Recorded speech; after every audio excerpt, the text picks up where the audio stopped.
Nitong nakaraang linggo lang na bisto po ang isang lalaki naglagay ng cellphone sa banyo ng mga babae sa isang mall. Kaya't para maprotektahan ang mga babae laban sa mga tangkang pamboboso, narito po ang ilang tips ng mga eksperto sa report na ito. Nai-record pa ng ilagay ng mismong suspect na si Jason Macalino ang cellphone na ito sa CR ng mga babae sa isang mall sa Divisoria, Maynila.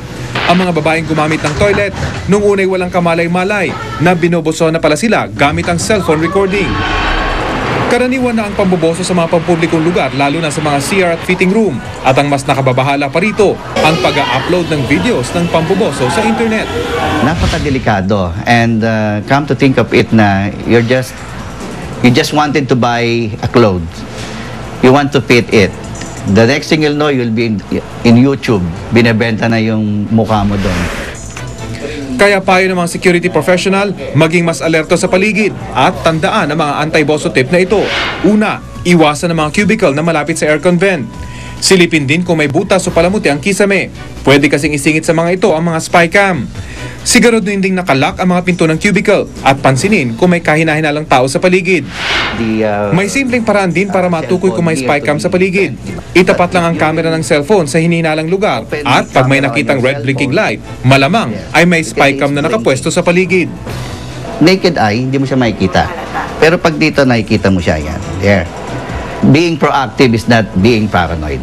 So, yung proactive natin palagi is be aware of your surroundings. Para sa saksi, Rafi Tima, nag-uulat. Sa ibang balita, pinagtibay na ng Senado ang BICAM report ukol sa 2011 proposed national budget. Nasa 1.65 trillion pesos ang inilaang pondo para sa susunod na taon. Inaasahang aaprubahan na rin ng Kamara ang BICAM report sa kanilang sesyon bukas. At matapos nito, ipapadala sa palasyo ang approved version para pirmahan ni Pangulong Noynoy Aquino at maging ganap ng batas. Samantala, ready na po sumabak ang Philippine National Football Team, mas kilala po sa tawag na ASCALs, sa semifinals ng ASEAN Football Federation Suzuki Cup. Kanina nga, naghuling ensayo pa ang grupo na sinabayan ng masigabong send-off ng kanilang mga taga-suporta. Saksi si Mark Zambrano. Sa bisperas ng kanilang paglipad patungong Indonesia para sa semifinals ng AFF Suzuki Cup, binisita ng Philippine Football Team o mas kilala sa Team ASCALs, si Pangulong Noynoy Aquino. Proud na proud daw ang presidente sa ating kupunan na dadali ng watawat ng Pilipinas sa kauna-unahang pagkakataon sa semis ng torneo. One can't really help but be amazed at what you have been able to achieve. And you're, in effect, I guess, the highlight, the vanguard of what we hope people will be thinking about when they think about the Philippines in the future. Mula sa palasyo, dumiretso ang ASCAL sa University of Makati para sa matinding ensayo. Partikular na tinutukan ni Coach Simon McMenemy ang passing drills,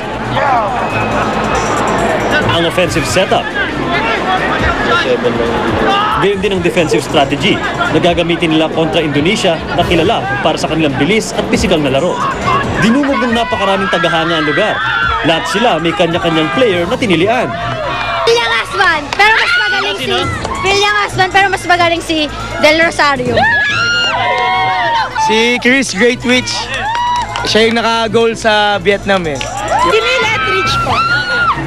Kasi po cute siya. Ang pag-ani ng ganitong suporta sa kanilang mga kababayan sa kabila ng mga balakid sa kanilang paglalaro dito sa bansa, tunay na nakakataba raw sa puso ng ASCALs. It's an overwhelming experience, coming back here and then getting all these amazing fans coming out, and so we're just kind of preparing for the Indonesia game. It hasn't really hit home yet, I don't think. It's great though, no, seriously, it's great that we can get everyone to watch this training session. I didn't expect this many people to be here. I think we all have belief in our own ability, and we believe we can beat any team. We like to prove people wrong. Pagkatapos ng ensayo, sa gitna mismo ng field ay nagkaroon ng blessing sa grupo. Pagkatapos ng ensayo, inanunsyo naman ni PFF President Mariano Araneta sa isang exclusive dinner sa Bonifacio Global City na may nagbigay ng $20,000 sa team.